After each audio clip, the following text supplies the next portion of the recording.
कुछ लोग काम को बोझ समझते हैं। ऐसे लोगों को ना तो सफलता मिलती है ना ही मन को शांति मिलती है।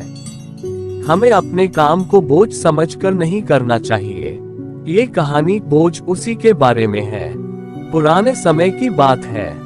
एक संत अपने शिष्यों के साथ कहीं यात्रा पर जा रहे थे।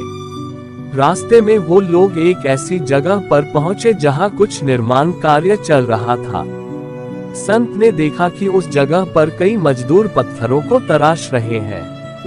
संत ने एक मजदूर से पूछा कि यहाँ क्या बन रहा है।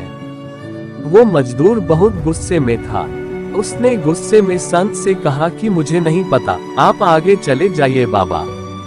संत बिना कुछ बोले आगे निकल जाते हैं। अब आगे जाकर संत दूसरे मजदूर से पूछते हैं कि यहाँ पर क्या बन रहा है। दूसरे मजदूर ने संत से कहा कि मुझे क्या मतलब, यहाँ पर कुछ भी बने। मैं तो यहाँ पर सिर्फ मजदूरी का काम कर रहा हूँ। मुझे दिन भर काम करने के बाद शाम को पैसे मिल जाते हैं, इतना ही काफी है मेरे लिए।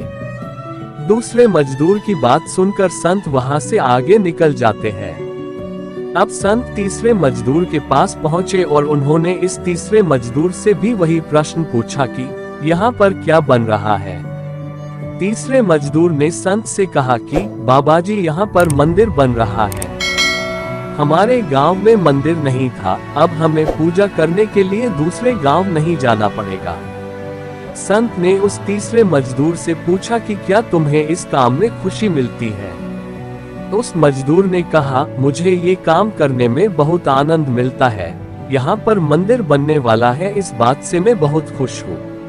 मैं जब भी काम करते करते हथौड़ी की आवाज सुनता हूँ तो मुझे उसमें संगीत सुनाई देता है।